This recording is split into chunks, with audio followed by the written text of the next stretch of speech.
Halo. Sudah 2 tahun lebih virus corona menyerang bumi ini. Tahukah kalian apa itu virus corona? Virus corona atau Severe Acute Respiratory Syndrome Coronavirus 2 atau SARS-CoV-2 adalah virus yang menyerang sistem pernafasan.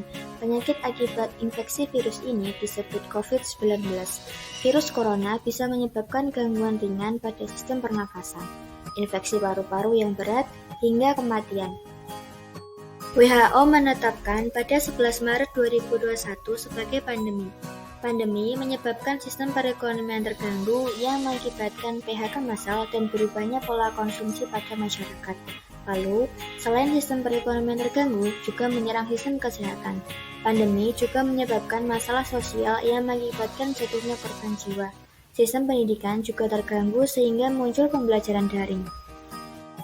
Lalu, bagaimana strategi guru dalam mengajar peserta didik di era pandemi ini? Di dalam pembahasan video PKM kami ini, akan membahas strategi dan modul pembelajaran daring terhadap materi praktik sholat duha yang dipakai guru MIA Taqwa Miris Ragen. Menurut Syamsu S., setidaknya ada 5 macam strategi pembelajaran, yaitu: yang pertama, strategi pembelajaran ekspositori; yang kedua, strategi pembelajaran inquiry; yang ketiga, strategi pembelajaran konseptual; yang keempat, strategi pembelajaran kooperatif; dan yang terakhir adalah strategi pembelajaran berbasis masalah. Apa pengertian dari 5 strategi pembelajaran tersebut? Mari kita simak. Yang pertama, strategi pembelajaran ekspositori. Maksudnya adalah strategi ini materi pelajaran disampaikan langsung oleh guru, lebih menekankan kepada proses bertutur, sedangkan peserta didik tidak dituntut untuk mengkaji materi itu. Yang kedua, strategi pembelajaran inquiry. Maksudnya adalah kegiatan belajar yang menekankan pada proses mental dan proses berpikir dengan memanfaatkan segala potensi yang dimiliki setiap individu peserta didik secara optimal. Kemudian yang ketiga adalah strategi pembelajaran konseptual.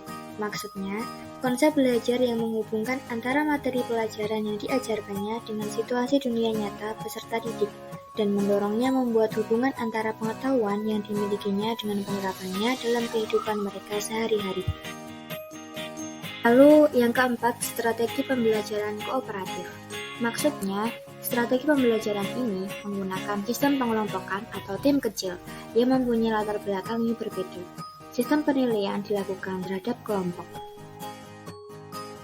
Lalu yang terakhir adalah strategi pembelajaran berbasis masalah. Maksudnya, strategi yang menggunakan masalah dunia nyata sebagai suatu konteks bagi peserta didik untuk belajar tentang cara berpikir kritis dan keterampilan pemecahan masalah, serta memperoleh pengetahuan dan konsep yang esensial dari mata pelajaran. Strategi apa yang efektif digunakan guru MIA Taqwa Miris Ragen? Adapun strategi yang efektif digunakan oleh guru Taqwa Miris Ragen, yaitu strategi pembelajaran ekspositori, strategi pembelajaran inquiry, dan strategi pembelajaran konseptual. Karena ketiga strategi tersebut lebih tepat digunakan dalam kegiatan pembelajaran daring di MIA Taqwa Miris Ragen. Lalu, ada 2 model pembelajaran yang digunakan oleh guru MIA Taqwa Miris Ragen dalam pembelajaran daring ini. Model apa saja itu? Yang pertama yaitu model Self-Organized Learning Environments atau SOLE, atau biasa disebut dengan arena belajar mandiri. Maksudnya, model pembelajaran yang didesain untuk membantu guru mendorong peserta didik pada rasa ingin tahu yang ada dari dalam diri mereka atau innate sense of wonder dengan menyelenggarakan.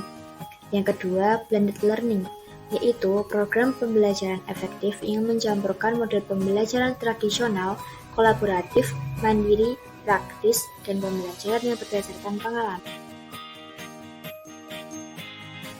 Selanjutnya, metode pembelajaran.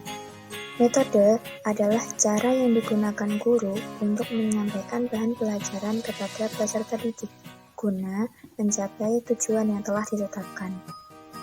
Metode pembelajaran yang sering digunakan dalam kegiatan pembelajaran pada masa COVID-19 adalah metode daring.